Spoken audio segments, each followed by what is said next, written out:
Buenas tardes, nosotros somos el equipo 4 y vamos a hablar sobre la cultura del trabajo, específicamente sobre la cultura mexicana y la cultura asiática. Para empezar, vamos a hablar sobre los horarios de trabajo en México. En México, los horarios laborales se determinan por la Ley Federal del Trabajo, que establece los derechos y obligaciones sobre las jornadas de trabajo. La jornada de trabajo máxima son de 48 horas semanales o 6 días a la semana con 8 horas de trabajo por día. Actualmente se discute una reforma para disminuir la jornada de 48 a 40 horas, aunque solo es una política que se está discutiendo y no implementando. Según el INEGI, 1 de cada 4 trabajadores, según los datos del 2024 y 2025, trabajan más de 48 horas a la semana. Las prestaciones de ley en México incluyen el aguinaldo, al menos 15 días de salario anual, vacaciones anuales, mínimo legal según antigüedad, prima vacacional, porcentaje adicional sobre salario durante vacaciones, seguridad social, IMSS, salud, riesgo de trabajo, pensiones contributivas, participación en utilidades, cuando corresponde o una empresa con utilidad, prima de antigüedad. En ciertos casos si lleva menos o igual a 15 años con finiquito. Un dato relevante es que en México aproximadamente 55.4% de las personas trabajadoras, que equivale a 32.9 millones de trabajadores, carecen de las prestaciones de ley. En cuanto a la maternidad, la ley normativa del IMSS y la ley Seguridad Social reconoce 84 días naturales de incapacidad por maternidad, dividido en preparto y posparto. En cuanto al pago, el IMSS puede pagar un subsidio de incapacidad a trabajadoras afiliadas que cumplan con los requisitos. Si la trabajadora no cumple con los requisitos, el patrón debe garantizar el pago conforme a la Ley Federal del Trabajo. En cuanto a los datos estadísticos del promedio de sueldos, el ENOE y análisis muestran que el ingreso promedio mensual de trabajadores formales puede estar en torno a los 10,000 y 19,000 pesos, según fuente y periodo. Los trabajadores del sector informal ganan promedio menos, con cifras reportadas de 7,000 a 8,000 pesos mexicanos. El nivel de desempleo.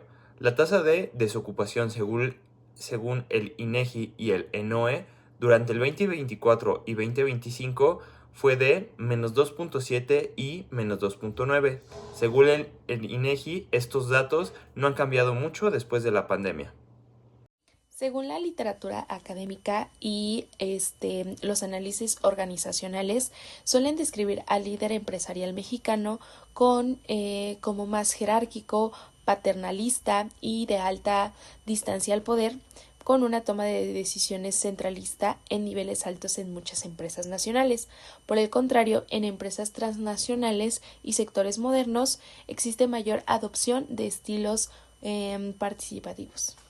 Bueno, Para ahora hablar hablemos sobre los nivel días de de estudios, estudios, datos de la en empresas mexicanas OSD y demuestra que pues el según la ley del 28% de la federal del población trabajo, que los tiene días del entre trabajador 25 a deben 64 aumentar con la años antigüedad tienen un de nivel de educación pues al terciario en cumplir un México. año Esto el equivale trabajador a que tiene es muy 12 bajo días el de promedio descanso como de lo mínimo, esperado, luego aunque con aumento aumentado favorecedor obviamente por los años sucesivos, ya sea Para 14, hablar 16, sobre 18 y el nivel 20 de y estudios, crecimientos por datos de la tramos posteriores. OSD demuestra que los días festivos también son muy importantes aquí en México, pues ya que no se trabaja mientras no se pague el doble. Son estos días, que son el primer lunes de febrero, conmemoración a la Constitución mexicana, el tercer lunes de cada marzo, que es el natalicio de Benito Juárez, el 1 de mayo, que es el Día del Trabajo, el 16 de septiembre, que es la Independencia Mexicana, tercer lunes de noviembre y 25 de diciembre. Si alguno de estos días cae en domingo, se tiene que pagar el triple. Bueno, ahora hablemos sobre la cultura de trabajo en Asia y empecemos con los horarios. En Japón el promedio de horas trabajadas a la semana puede superar las 40 horas y también hay horas extra que son muy comunes. En Corea del Sur son de 40 a 44 horas semanales, en China 40 horas semanales, India 48 horas semanales y sudeste asiático 40 a 48 horas semanales. Continuando con los salarios, en Asia los salarios varían muchísimo, pues depende mucho de la industria, depende también de la ubicación y pues en ciudades más grandes donde hay una mayor tecnología, pues suelen subir los salarios, pues en Japón y Corea del Sur y Singapur superan los $2,000 mensuales, China ronda por los $1,200, India y países del sudeste asiático como Vietnam, Filipinas e Indonesia tienen ingresos promedios entre 285 y $680. Bueno, por otro lado, sus tasas de desempleo también varían bastante. En el caso de Japón y Corea del Sur suelen ser tasas un poco más bajas, aproximadamente del 2.5% y el 2.8%, mientras que en otros países pueden experimentar fluctuaciones según las condiciones económicas. Por ejemplo, en el caso de India, aproximadamente es un porcentaje del 5.1%, y en el caso de China, aproximadamente entre el 5.0% y el 5.3% del porcentaje. En el caso de la maternidad, Corea del Sur y Japón ofrecen licencia de maternidad remunerada alrededor de 12 a 18 meses y protecciones laborales para las madres que regresan al trabajo.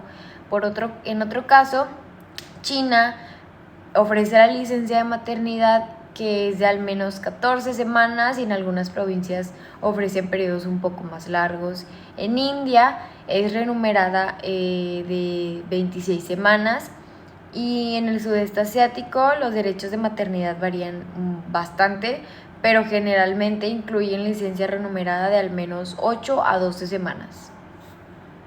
En sus estilos de liderazgo dentro de Asia también varía mucho, desde enfoques autoritarios hasta modelos más participativos.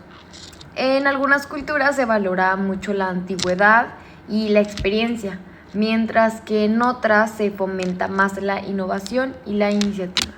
En el caso del continente asiático, este ha experimentado un aumento significativo en los niveles de educación en las últimas décadas. Muchos países de este continente han invertido fuertemente en una educación superior, lo que le ha llevado a tener una fuerza laboral mejor calificada que a diferencia de otros países u otros continentes. Y hablando de días vacacionales, el número de vacaciones pagadas varía demasiado entre país y país. Hablando del caso de Japón, este tiene un promedio de 10 a 20 días, los cuales por cultura la gran mayoría de trabajadores no utilizan. En Corea del Sur es un promedio de 11 a 25 días, en el caso de China de 12 a 21 días e igualmente en la India de 12 a 21 días. Ya para finalizar tenemos las prestaciones en el continente asiático, las cuales consisten en los beneficios mínimos que un trabajo ofrece a sus empleados. En el caso de Japón y Corea del Sur tenemos el seguro médico, los planes de pensiones, las bonificaciones por puntualidad y por asistencias, subsidios de vivienda y transporte. En el caso de China tenemos el seguro médico, seguro de desempleo, seguro de pensiones y también el seguro de accidentes laborales. En India tenemos un seguro médico, fondos de previsión, gratificaciones y licencias pagadas, y de una forma más general en el sudeste asiático es solo el seguro médico y las contribuciones a todos fondos de seguridad social.